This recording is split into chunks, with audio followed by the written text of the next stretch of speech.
Standard 9th subject Sanskrit lesson number 12 सुभाषित सप्तकम। तो students यहाँ पर देखना है सुभाषित सप्तकम यानि 7 सुभाषित, 7 सुभाषित। तो यहाँ पर स्टार्ट करते हैं, ये पोएम है, पद्य यानी पोएम, श्लोका अभी स्टार्ट करते हैं। फर्स्ट, सने पंथा सने कंथा सने पर्वत लंघनम सनेर विद्याम सनेर वित्तम पच्चेतानी सने सने। तो मतलब है सने पंथा यानी धीरे से रोड को क्रॉस करना है, सने कंथा यानी धीरे से चद्दर यानी रजाई बनानी है, सने पर्वत लंघनम यानी धीरे से पर्वत लंघनम यानी माउंटेन को पार करना है, धीरे से माउंटेन को पार करना है। सनेर विद्या यानी धीरे धीरे विद्या सीखनी है, सनेर वित्तम यानी धीरे धीरे धन को इकट्ठा करना है, पच्चेतानी सने सने यानी ये 5 चीज़ें धीरे धीरे करनी है। तो फर्स्ट देखते हैं कि धीरे से रोड को क्रॉस करना है, धीरे से चद्दर बनानी है, धीरे से माउंटेन को पार करना है, धीरे से विद्या प्राप्त करना है, धीरे से धन को इकट्ठा करना है। ये 5 चीज़ें धीरे धीरे करनी है। सेकंड, शीलम शौर्य मनालस्यम पांडित्यम मित्र संग्रह अचोहरणीयानि पच्चेतानयक्षियो निधि। तो यहाँ पे लिखा है कि शीलम यानि अच्छा चरित्र, शौर्य मनालस्यम यानी सुरवीरता, उद्यम यानी मेहनत, पांडित्यम यानी कि पंडिताई, मित्र संग्रह यानी अच्छे मित्रों का संगत, अचोहरणी यानी पंचितानाक्षो निधि। ये 5 चीज़ें कोई चोर भी चोरी कर सकता नहीं है कि अच्छा चरित्र, सुरवीरता, उद्यम यानि मेहनत और पंडिताई यानि विद्वता, ज्ञान और अच्छे मित्रों का संगत, यह चीज़ें कोई चोर भी चोरी कर सकता नहीं है। ये अच्छी चीज़ें है, इसके लिए चोर भी चोरी कर सकता नहीं है। नेक्स्ट, सहति श्रेयसी पुषाम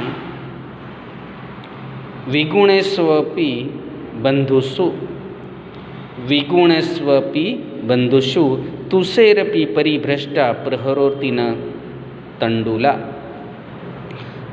तो यहाँ पर लिखा है कि विरोध करने वाले लोग, विरोध करने वाले यानी विरोध गुण धराने वाले लोग भी कि विरोध करने वाले हमारे जो सगा संबंधी है वो भी अच्छे एकता और कल्याणकारी होते हैं। तुषेरपि परिभ्रष्टा प्रहरोति तंडुला यानी जो धान होता है, धान में से चावल निकाल लेते हैं, छिलका छोड़ देते हैं और चावल निकाल देते हैं, वो चावल अगर ज़मीन में बोते हैं तो वो चावल उगते नहीं हैं। नेक्स्ट, नास्ति मेघ सम तोयम नास्ति चात सम बलम नास्ति चक्षुषम तेजो नास्ति धान्य सम प्रियम। तो यहाँ पर देखना है कि मेघ के समान कोई जल नहीं है, आत्मा के समान कोई भाव नहीं है, आत्मा के समान कोई बल नहीं है, आँख के समान कोई तेज नहीं है और धान्य के समान कोई प्रिय नहीं है।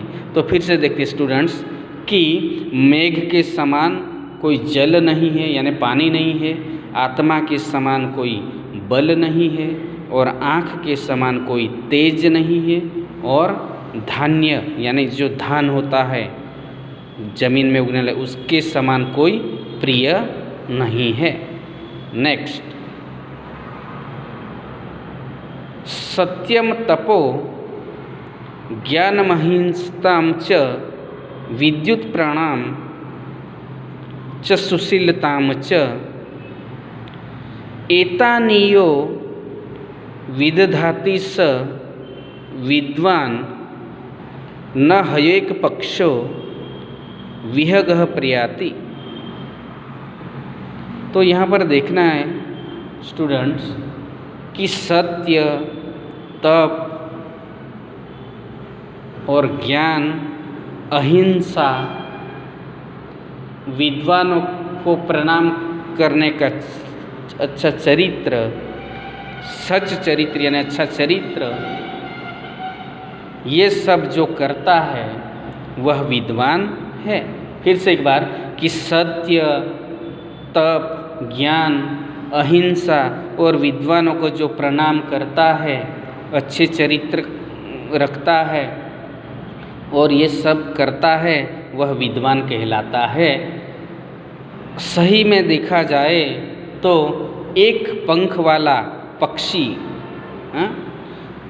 हयेक पक्षो विहगः, एक पंख वाला पक्षी भी क्या करता है, उड़ सकता नहीं है।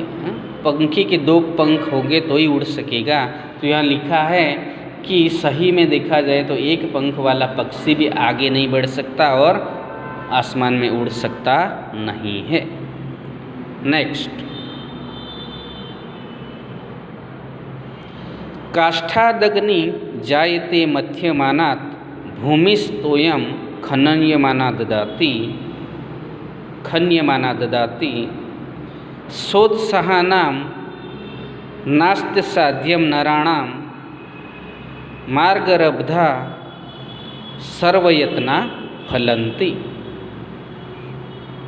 कि काष्ठादग्नि जायते, तो यहाँ पर लिखा है कि काष्ठाद यानी जो लकड़े को घिसने से जो आग उत्पन्न होती है और जो ज़मीन में खोदकाम करने से क्या होता है, धरती में से पानी मिलता है। तो पहले देखते हैं कि लकड़े को टकराने से काष्ठादग्नि यानी लकड़े को घिसने से ज्वाला उत्पन्न होती है, अग्नि उत्पन्न होती है। वैसे धरती को खोदने से उसमें पानी मिलता है।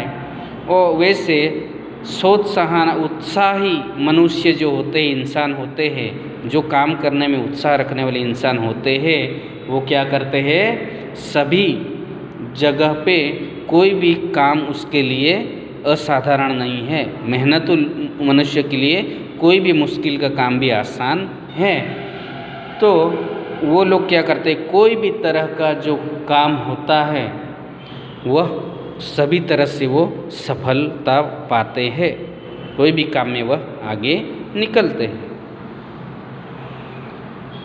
तो नेक्स्ट, पात्रम न ताप्यति नेव मलम प्रसूते स्नेहम न संहरति नेव गुणाक्षिणोति द्रव्यावसान समये चलताम न धते सतपुत्र एव कुलसपत्निकोऽपि दीपः। तो यहाँ लिखा है कि पात्रम न ताप्यति, यानी यहाँ पे लिखा है कि अच्छा जो लड़का है, अच्छा पुत्र है, अच्छे बेटे के बारे में बताया है ये लास्ट श्लोका में, कि अच्छा सतपुत्र कुल रूपी भवन का यानी अच्छा जो बेटा होता है घर का, वह एक अच्छे मकान का दीपक के समान यानी दिए के समान माना गया है।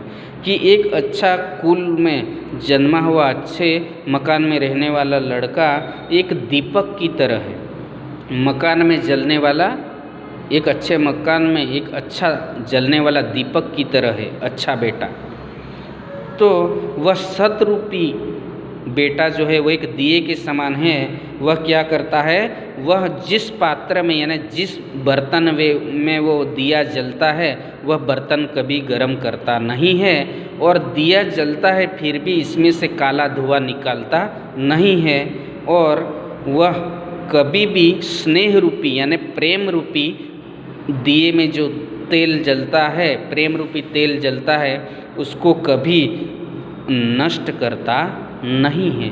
तो ये लास्ट श्लोका में ऐसे लिखा है स्टूडेंट्स कि एक अच्छा सत्पुत्र अच्छे कुल का जो बेटा है वह मकान में जलता है पर वह कभी अपने बर्तन को यानी जलने वाले बर्तन को गर्म नहीं करता और जो दिया जलता है वो काला धुआं नहीं निकालता और वह कभी अच्छे गुणों को यानी वह कभी स्नेह रूपी प्रेम रूपी तेल को ख़त्म नहीं करता और वह हमेशा अपने अच्छे गुणों को कभी क्षीण यानी ख़त्म नहीं करता। तो स्टूडेंट्स यहाँ पर ये लेसन का एक्सप्लेन कंप्लीट हुआ।